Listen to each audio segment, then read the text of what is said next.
আপনারা যারাই Malda town station আসেন, আমার মনে হয় একদিন না একদিন আপনাকে এই সমস্যার সম্মুখীন হতে হয়েছে।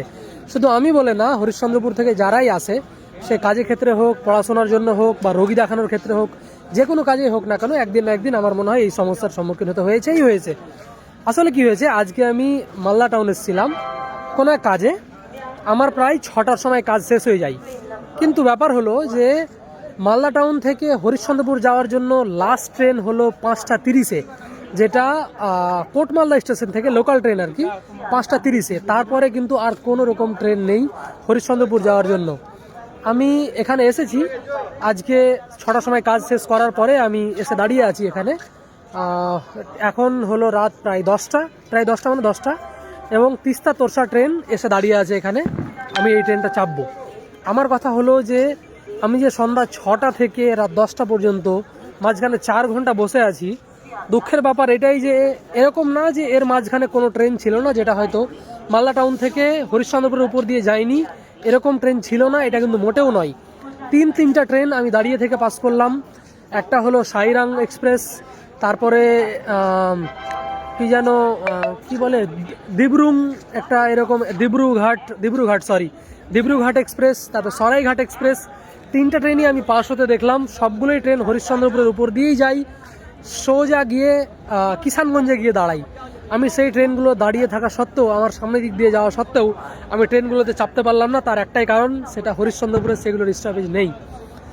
আমাদের হরিশ্চন্দ্রপুরের বিধায়ক তথা রাজ্যের প্রতিমন্ত্রী তজমুল হোসেন সাহেব কিছুদিন আগে কাঠিয়ার ডিআরএম এর কাছে গিয়েছিল এবং ডেপুটেশন দিয়েছিল যে কুলিক না, ওই পদাতিক, তারপর শতাব্দী, আরও 2টো ট্রেন স্টপেজ, তাছাড়া ওই স্টেশনের পাশের রাস্তাগুলোর উন্নতির জন্য। আমার মনে হয় যে সাইরাং এক্সপ্রেস যে ট্রেনটি, যেটা প্রায় ওই সাড়ে ছয়টার সময় মালদা টাউন থেকে হরিশ্চন্দ্রপুরের দিকে যায় আর কি, সেই ট্রেনটাও হয়তো লিস্টে থাকা উচিত ছিল, যেটা আমি বলে মনে করি। আপনারা যদি কেউ মনে করেন তাহলে কমেন্ট করবেন।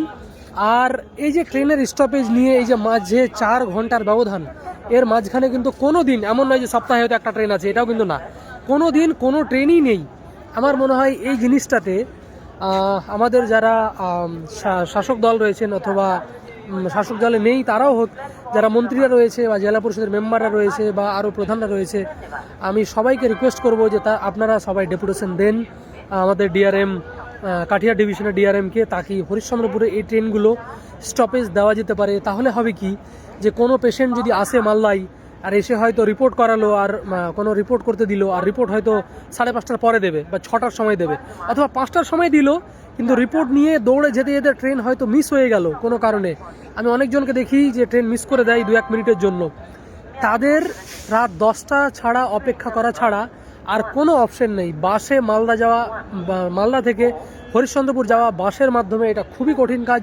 সেই গাজল হয়ে, শামসি হয়ে, চাঁচল হয়ে হরিশ্চন্দ্রপুর ঢোকা, তা আবার হরিশ্চন্দ্রপুরের যারা 2 নম্বর ব্লকে পড়ে, মানে ওই সাইডে হয়তো তালসুড় বা মালিয়র ওইদিকে যদি হয়, তাহলে আবার সেই হরিশ্চন্দ্রপুর স্ট্যান্ড থেকে তালসুড় যাওয়া, এটা কিন্তু অনেক অনেক ডিফিকাল্ট কাজ।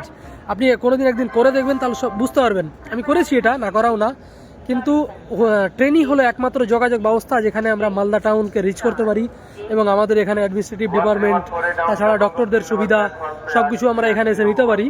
আমার মনে হয় 4 ঘন্টার ব্যবধানে একটাও ট্রেন নেই, এরকমটা হওয়া সত্যি দুর্ভাগ্যজনক। এবং আমি রিকোয়েস্ট করব যতজনই আছে, আমাদের মন্ত্রী তজমুল হোসেন সাহেবকেও আমি রিকোয়েস্ট করবো যে আপনি আরেকবার যান, এবং সাইরাং যে ট্রেনটি রয়েছে 6:30টার সময়, সেই ট্রেনটিরও একবার যারা স্টপেজ হয় সেটার ব্যবস্থা করেন। আপনারা অনেক চেষ্টার পরে কুলিক ট্রেনটিকে দাঁড় করিয়েছিলেন। আমাদের হরিশ্চন্দ্রপুর স্টেশন মাস্টার বলছিল যে না, আমরা কুলিক দাঁড় করাবো না, কারণ হয়তো আমাদের প্যাসেঞ্জার হচ্ছে না, বা প্যাসেঞ্জার হলেও টিকিট কাটে না। কিন্তু পরে কুলিক দাঁড় হওয়ার পরে আমরা দেখেছি যে না, প্রতিদিন প্রায় 400 মতো প্যাসেঞ্জার হয় হরিশ্চন্দ্রপুর স্টেশন থেকে মালদা টাউন যাওয়ার জন্য কুলিক ট্রেনের। এবং সবাই, আমি যতটা দেখেছি, সবাই প্রায় টিকিট কাটে, কারণ অবশ্যই টিটি থাকলে টিকিট কাটবেই প্যাসেঞ্জার, এটা স্বাভাবিক। যদি কেউ যদি টিকিট না কাটে, তাহলে এটা সেই লোকটার যতটি গলতি আছে, তার সাথে আমি মনে করি রেল ডিপার্টমেন্টের ততটাই গলতি আছে, কারণ যদি টিটি না থাকে তাহলে লোক চুরি করার যদি সুযোগ পায়, লোক চুরি করবে। আপনি এটা কোনোভাবে রুখতে পারবেন না। আমি অনুরোধ করব সমস্ত নেতাদেরকে, মন্ত্রীদেরকে, তার গিয়ে আপনারা ডেপুটেশন দেন এবং সাধারণ মানুষের সুবিধা হয়। আমার ট্রেন দাঁড়িয়ে আছে তিস্তা তোরসা, আমি ট্রেনে চাপবো। ঠিক আছে, ধন্যবাদ আপনাদেরকে, অনেক অনেক ধন্যবাদ ভিডিওটা পুরোটা দেখার জন্য। আর যদি আপনিও সেম একই সমস্যায় ভুগে থাকেন, আওয়াজ তুলুন এবং রিকোয়েস্ট করুন আপনার মন্ত্রী, যাকে আপনি রেসপেক্ট করেন, যাকে আপনি হয়তো ভোট দিয়ে জিতিয়েছেন, তাদেরকে আপনি রিকোয়েস্ট করুন যেন আপনার এই সমস্যার সমাধান করে দিতে পারে। ধন্যবাদ।